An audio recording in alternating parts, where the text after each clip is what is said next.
to Jenny from California. Jenny, did you have a story to tell or a question to ask? Both. Go for it. Okay.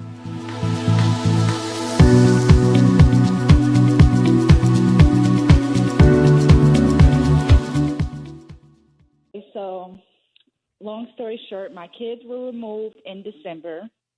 The judge, because me and my boyfriend, I had went to jail for domestic assault against my boyfriend. So they gave us 6 months of services, which we completed everything in May, me and him. So the pandemic, our court date was in August, so they pushed it back to September because the pandemic.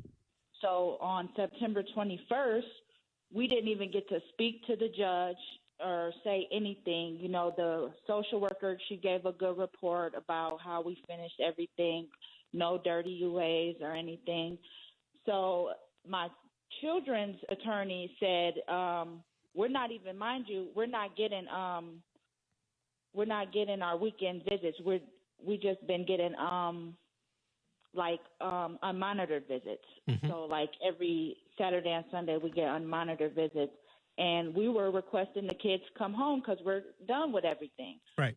So the children's attorney is saying she doesn't feel comfortable with the kids being at home because the courts, the social worker didn't notify the courts that we were getting unmonitored visits. Mm-hmm. And she said she doesn't feel comfortable with them being returned home because she wants them to, they have to go through overnights first.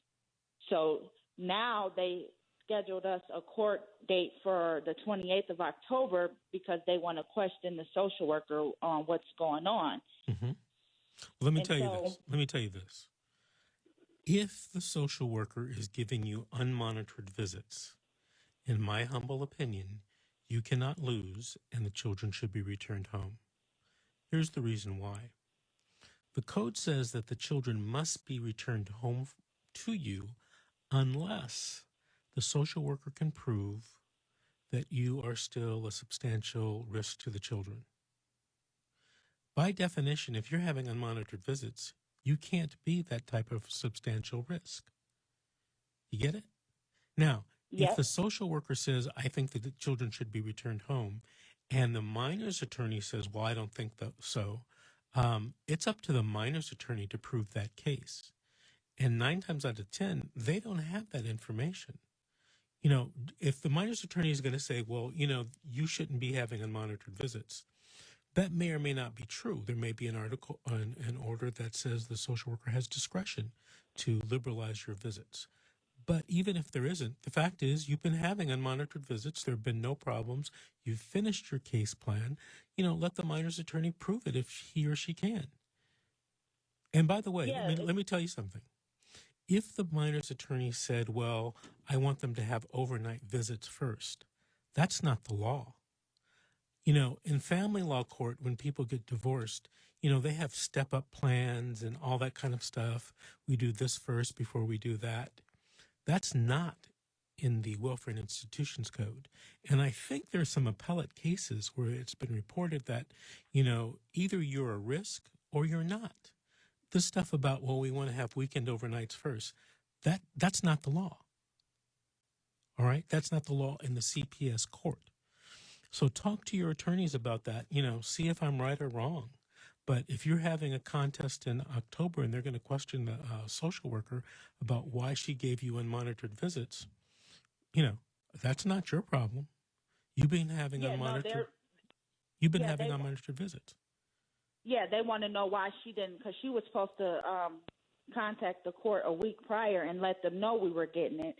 So she didn't do that. So that's why they're subpoenaing her. Right. And then that's her fault. That's not yours. Yeah. And it doesn't have anything to do with you getting the children back. Number one, you've done everything that you're supposed to do. That's a big thing.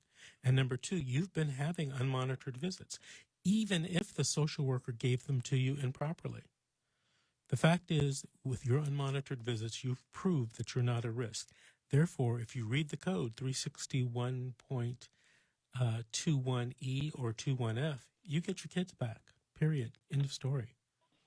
So Okay, let me write that code down. What is it called? 360, 366.21E or .21F. Read it. You'll be shocked at what it says. It says the children must be returned to you unless the social worker can prove. And if the social worker is saying, look, I gave them unmonitored visits, they're not a risk, then it's up to the minor's attorney to try to prove it. Yeah, but now because I had to go out of town on the 1st, so she told me that I was going to be getting my weekends at the end of the month, but because I missed the testing on the 1st, she told me the other day that, oh, well, all the court is going to change because of one test and miss. But mind you, I have been testing since last October. I haven't got one dirty UA or anything. Right. So what you should do, just to be careful, careful, talk to your attorney about this issue. Make sure you talk to him or her and get advice. One of the ways that I fix that problem, because that problem comes up all the time, is I have my client go get a hair follicle test. And that will prove that during that period of time, you were clean. Right.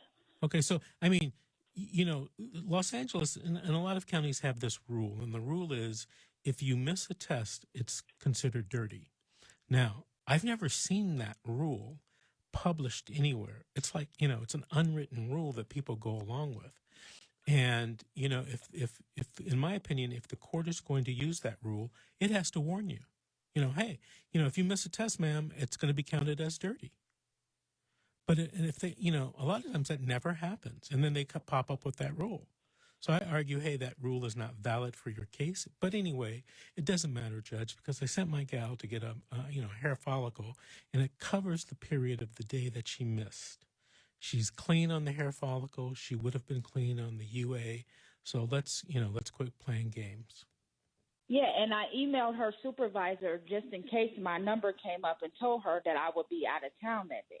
She disregarded those facts, but I have my email saved. I saved everything for them. Make sure you give that to your attorney. Okay? Yep. All right. I want to thank you for calling and thank you for listening. And, in a few weeks, call us back and give us an update on what's happening, okay? All right, thank you. I said, Ginny. All right, we're going to take another break. This is The Secret, How to Fight Child Protective Services. And when we'll be back with more calls, more questions, and more stories. Stand